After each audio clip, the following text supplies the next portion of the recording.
અષાઢી બીજે વડોદરામાં નીકળશે 45મી જગન્નાથ રથયાત્રા। 45,000 શ્રદ્ધાળુઓ માટે શીરાનો પ્રસાદ, ભવ્ય નગરચર્યાની તૈયારીઓ પૂર્ણ। અષાઢી બીજના પાવન અવસરે વડોદરા શહેરમાં ભગવાન જગન્નાથની ભવ્ય નગરચર્યાને લઈને તૈયારીઓ પૂર્ણ થઈ ગઈ છે। ગોત્રી ઇસ્કોનના મંદિર દ્વારા છેલ્લા 45 વર્ષથી આયોજિત થતી પરંપરાગત રથયાત્રા 16 જુલાઈના રોજ ભક્તિમય માહોલ વચ્ચે શહેરના મુખ્ય માર્ગો પરથી પસાર થશે। વડોદરા શહેરના અષાઢી બીજના પવિત્ર દિવસે ભગવાન જગન્નાથ, ભાઈ બલભદ્ર અને બહેન સુભદ્રાજીની ભવ્ય રથયાત્રા ભક્તિમય વાતાવરણ વચ્ચે નીકળશે। ગોત્રી ઇસ્કોન મંદિર દ્વારા છેલ્લા 45 વર્ષથી આ રથયાત્રાનું આયોજન કરવામાં આવે છે, જેમાં દર વર્ષે હજારો શ્રદ્ધાળુઓ ભગવાનના દર્શનનો લાભ લેવા ઉમટી પડે છે। રથયાત્રાનો પ્રારંભ બપોરે 2:30 વાગ્યાથી રેલવે સ્ટેશન ખાતેથી થશે। વડોદરા શહેરના પ્રથમ નાગરિક મેયર દ્વારા પહિંદ વિધિ કરવામાં આવશે, ત્યારબાદ ભગવાનના રથને પ્રસ્થાન કરાવવામાં આવશે। અષાઢી બીજના શુભ દિવસે ભગવાન જગન્નાથ નગરચર્યાએ નીકળતા શહેરના ભક્તિજનનો માહોલ અનોખો સર્જાશે અને મોટી સંખ્યામાં શ્રદ્ધાળુઓ ભગવાનના દર્શન માટે રસ્તા પર ઉમટી પડશે।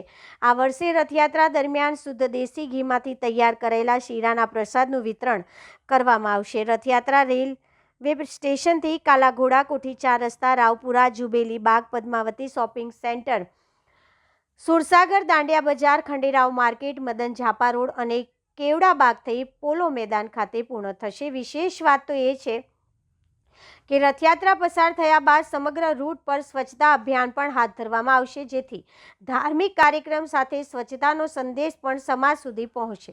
ધાર્મિક આસ્થા, સેવા અને સ્વચ્છતાનો અનોખો સમન્વય રજૂ કરતી આ 45મી જગન્નાથ રથયાત્રાને લઈને ભક્તોમાં ભારે ઉત્સાહ જોવા મળી રહ્યો છે। શહેર પોલીસ અને વહીવટી તંત્ર દ્વારા સુરક્ષા અને ટ્રાફિક માટે વિશેષ આયોજન પણ કરવામાં આવ્યું છે।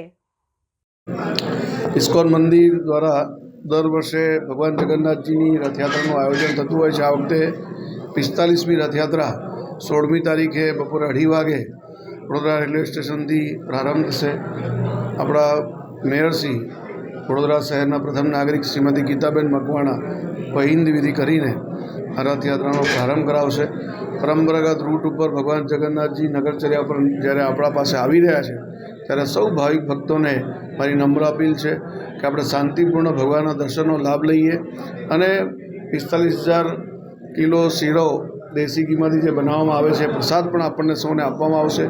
આપણે દર્શન અને પ્રસાદનો લાભ લઈને આપણે પોતે આધ્યાત્મિક વાતાવરણમાં સૌ આનંદ લઈએ। એ જ પ્રકારની અપીલ હું સૌ નગરજનોને કરું છું। ભગવાન જગન્નાથજી આપણા પર આશીર્વાદ બનાવી રાખે, એ જ ભગવાન જગન્નાથજીના ચરણોમાં પ્રાર્થના કરું છું। સંસ્થા તરફથી વડોદરાના નાગરિકોને માટે અમે ખાસ નિમંત્રણ આપવા જોઈએ રથયાત્રામાં ભાગ લેવા માટે। પરમ દિવસે થશે 2:30 વાગે સ્ટેશનથી ચાલુ થવાની છે। બધાને માટે પ્રસાદનું વિતરણ થશે જ, ભગવાનના દર્શન થશે જ અને રથયાત્રા પછી મંદિરના પ્રાંગણમાં ભંડારા થવાની છે 15-20 હજાર લોકોને માટે જમવાનું। રથયાત્રાનો સમય શું હશે અને રૂટ કયો? આદિથી 7 વાગે જેવી 6:30-7 વાગે।